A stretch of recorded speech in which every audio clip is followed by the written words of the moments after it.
It was the end of September on Thursday last week, and that means it's time for quarterly production and delivery estimates from Tesla. On Saturday night, right on schedule, Tesla published those figures, which, as I've noted, are estimates, although very accurate estimates, that will very likely be confirmed when Tesla publishes its Q3 financials later this month. Producing 228,882 Model 3 and Model Y combined, and 8,941 Model S and Model X combined, Tesla broke its all-time production record, making 237,823 cars during the quarter. For deliveries, Tesla delivered just over 232,000 Model 3 and Model Y and 9,275 Model S and X, making a quarterly delivery record of 241,300 cars. This puts Tesla's yearly likely delivery and production totals somewhere near the 800,000 vehicle mark for the year, and with every Tesla model said to be sold out until next year, Q4 should be a good one.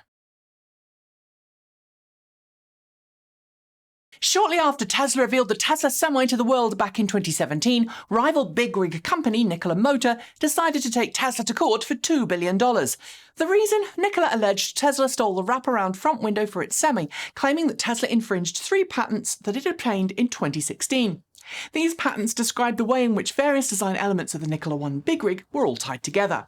We've covered the case several times on the channel, and with Nikola now fully disgraced and under investigation by the SEC, it's hard to believe it has much of a future right now. But this week we may see the case quietly end with little more than a fizzle. You see, last week a federal judge administratively closed the case, stating that Nikola, quote, has dropped the ball and this 2018 action is languishing without explanation or apparent good cause, end quote. Nikola has until tomorrow to submit in writing why the case should not be dismissed for failure to prosecute, but I don't see it happening. Do you? There's been an ongoing battle taking place this year between General Motors and Ford, but rather than be about some particular automotive standard or technology, the battle has been about the name that each automaker uses for their take on semi-autonomous driver assistance tech. Tesla has its autopilot, self-driving beta semi-autonomous driver assistance tech, and for several years General Motors has offered its Super Cruise hands-off divided highway semi-autonomous tech, as offered on high-end cars like its flagship Cadillacs and more recently its Chevrolet Bolt EUV. When Ford announced its functionally similar technology to Super Cruise, as debuted in the Ford Mustang Mach-E, would be called Ford Blue Cruise, GM got upset. It went to court to sue Ford, claiming the name was too similar to Super Cruise and GM's autonomous vehicle division, Cruise Automotive. In court papers, GM argued that Ford's name would confuse customers and asked Ford to be forced to change the name. But over the weekend, it appears that both companies have kissed and made up, with both about to sign an out-of-court settlement. Given GM thought selling the Volt and Bolt wouldn't confuse people, I can't see how any of its claims had any merit anyway.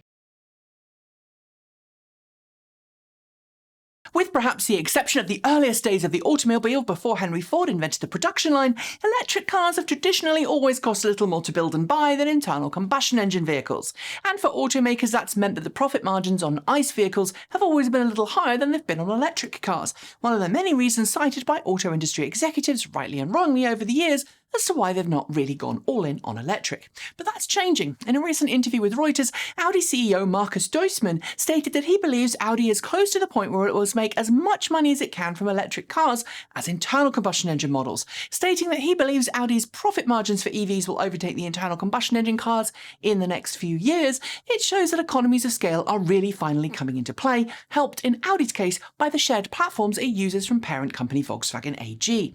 But don't get overexcited. Increased profit margins don't always mean lower prices, and so far we're seeing prices across the board raise for all cars. It's no secret that Tesla CEO Elon Musk isn't a fan of California, or rather, he's not a fan of the laws that the state of California has on its books that impact how companies can operate, treat their staff, and expand their operations. He's also not a fan of some of the local laws in Fremont, California, where Tesla's OG production facility exists, most famously demonstrated last year when emergency local stay-at-home regulations temporarily halted Tesla's production line. Following several threats of legal action against both the city of Fremont and the county of Alameda, Musk announced that he would be moving Tesla's headquarters to Texas. Texas, of course, is known for having far fewer business and employment regulations than California, even if that means less protection for workers and some state policies that are far from equitable. Tesla has remained largely quiet on the move, but this week, when Tesla published its quarterly production and delivery estimates, it listed the company as being in Texas, followed by Elon Musk confirming on Thursday that Tesla has indeed moved its headquarters there. But don't think Tesla is leaving California. Musk says Tesla will expand its operations there, as it will in other states too. Aside from, a continuing global pandemic that still shows no signs of slowing, this year has been plagued by an ongoing microprocessor shortage that's made anything gadget-shaped incredibly expensive, caused major delays in the electronics industry, and has decimated the supply chain for the auto industry. The average wait time for new cars has soared as people order and buy off-spec online rather than off dealer lots, and most automakers have been forced to halt at least some vehicle production. Exactly which production lines have been paused varies from automaker to automaker, but for the most part, vehicles that automakers know will command a high price and sell quickly have been prioritized. Sometimes that means EVs have priority and sometimes not. But this week we learned that Stellantis has been prioritizing electric vehicle production, sending all chips to electric cars above internal combustion models. This is most noticeable in Europe since there aren't many plug-in options in North America from the automaker. Since EVs sell for more and help Stellantis avoid fines for not making enough EVs, it's hardly a surprise this is happening, but we can't look a metaphorical gift horse in the mouth.